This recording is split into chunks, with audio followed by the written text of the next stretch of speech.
Bleeding control के लिए use कर सकते हैं। अगर आप लोगों को ब्लीडिंग हो रहा है, वो कंट्रोल में नहीं होता, तो आप लोग इसके बजरिए कंट्रोल कर सकते हैं ट्रांसमिक एसिड के बजरिए। और अगर आप लोगों को नोज़ी ब्लीड हो रहा है, यानी अगर आप लोगों को नाक से खून बहता है, तो इसके लिए आप लोग इसको यूज़ कर सकते हैं, चाहे वो फीमेल हो या मेल हो, तो दोनों के लिए इसको इस्तेमाल की जाती है, यानी ब्लड कंट्रोल के लिए इसको यूज़ कर सकते हैं। और वो फीमेल जो मेंसेस के दौरान उससे ब्लीडिंग होती है, यानी मेंसेस के दौरान जो उससे बहुत खून बहता है, तो इसके लिए इस्तेमाल की जाती है। बहुत इफेक्टिव, बहुत ही ज़बरदस्त मेडिसिन है। अस्सलामुअलैकुम दोस्तों, क्या हाल है? उम्मीद है कि आप लोग सब खैरियत से होंगे। गाइस, आज हम रिव्यू करेंगे ट्रांजामिन कैप्सूल के बारे में कि ट्रांजामिन कैप्सूल आप लोग कौन सी बीमारी के लिए यूज़ कर सकते हैं, इसका साइड इफेक्ट क्या है, इसका बेनिफिट्स क्या है और इसका सही तरीका इस्तेमाल किया है, इसके बारे में आप लोगों के साथ थोड़ा डिटेल शेयर करूंगा। वीडियो आखिर तक देखिए, लास्ट तक देखिए, वीडियो बिल्कुल स्किप नहीं करना। सो गाइस, चलते ही वीडियो की तरफ। ये आप लोग देख सकते हैं स्क्रीन पर, ये ट्रांजामिन 500 mg और 250 mg टेबलेट है। इसमें आप लोगों को 500 mg और 250 mg मिल सकता है। इंजेक्शन के फॉर्म में भी आप लोगों को मिल सकता है, लेकिन आज हम रिव्यू करेंगे कैप्सूल के बारे में। अगर हम इसकी कंपोजिशन के हवाले से बात की जाए, तो इसका कंपोजिशन है ट्रांजामिक एसिड। ये इसका कंपोजिशन, इसमें आप लोगों को मुख्तलिफ कंपनियों का मुख्तलिफ नामों के साथ आप लोगों को मिल सकता है, लेकिन आज हम रिव्यू करेंगे ट्रांजामिन कैप्सूल के बारे में। यानी ये हेल्टन फार्मा की है, बहुत ही जबरदस्त कंपनी है, मल्टीनेशनल कंपनी है, बहुत अच्छी प्रोडक्ट बनाती है। और इसमें आप लोगों को 20 कैप्सूल मिल सकता है, और ये हेल्टन फार्मा ने तैयार किया हुआ है। और अगर हम इसके प्राइस के हवाले से बात करें, तो इसका प्राइस है 456 रुपए।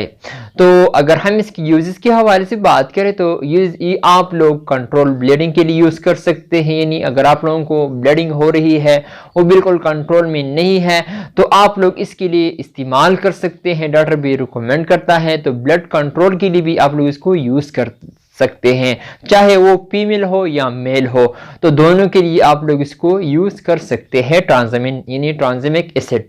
और वो आप लोग नोजी ब्लेड के लिए भी यूज कर सकते हैं। ये आप लोग सोच रहे हो कि नोजी ब्लेड क्या है, तो नोजी ब्लेड हम इसे कहते हैं जो नाक से खून बहना, तो इसको हम नोजी ब्लेड कहते हैं। अगर आप लोगों को नाक से खून बहता है, वो कंट्रोल में नहीं होगा, यानी कंट्रोल में नहीं होता, तो आप लोग इसके जरिए कंट्रोल कर सकते हैं। ट्रांजामिक एसिड के जरिए आप लोग या इंजेक्शन या फिर कैप्सूल के बारे में आप लोग इसको कंट्रोल कर सकते हैं। इसके लिए भी इस्तेमाल की जाती हैं, और ये भी फीमेल के लिए भी इस्तेमाल की जाती है। फीमेल, अगर आप लोग फीमेल से खून बहता है, ख़ास तौर पर जो मेंसेस के दौरान उससे बहुत ही हेवी ब्लीडिंग होती है, यानी हेवी मेंस्ट्रुअल ब्लीडिंग के लिए भी आप लोग इसको यूज़ कर सकते हैं।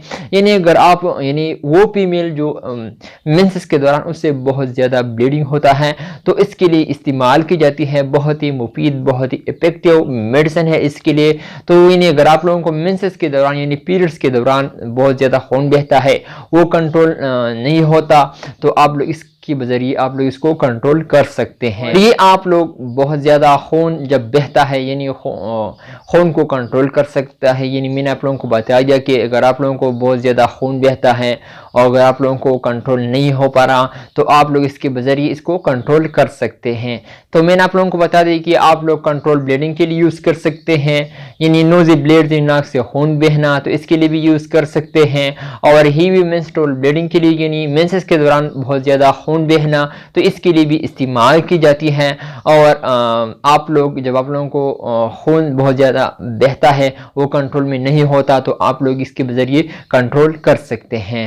तो अगर हम इसकी साइड इफेक्ट के हवाले से बात करें, तो साइड इफेक्ट आप लोगों को नाजिया हो सकती है, वोमिटिंग हो सकती है, डायरिया हो सकती है, आप लोगों को स्टमक पेन भी हो सकता है, स्टमक अपसेट भी हो सकता है, आप लोगों को फेवर, जॉइंट्स पेन, आप लोगों को बैक पेन यानी कमर का दर्द भी हो सकता है, और आप लोगों को वोमिटिंग भी हो सकती है। अगर आप लोगों की इसके दौरान ये अलामात जाहिर हुआ, तो आप लोग फौरन डॉक्टर से रुजू करें, क्योंकि ये आप लोगों के लिए नुकसानदेह साबित हो सकता है। तो अगर आप लोगों को ये अलामात जाहिर हुआ, तो आप लोग फौरन डॉक्टर से ज़रूर मशवरा करें।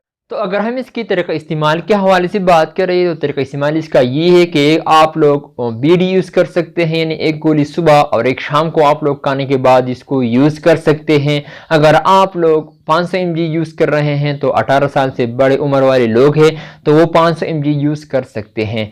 जो 17-18 साल से कम उम्र वाले लोग हैं वो 250 mg यूज़ कर सकते हैं। वो भी आप लोग एक गोली सुबह और एक शाम को खाने के बाद आप लोग इसको यूज़ कर सकते हैं। आप लोग बीड़ी दोनों यूज़ कर सकते हैं, चाहे 500 mg हो या 250 mg हो, लेकिन ये उम्र पे यानी एज पे डिपेंड करता है।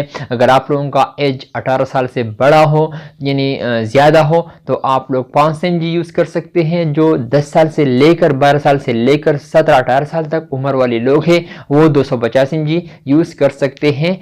एक गोली सुबह और एक शाम को यानी बीड़ी आप लोग इसको यूज़ कर सकते हैं।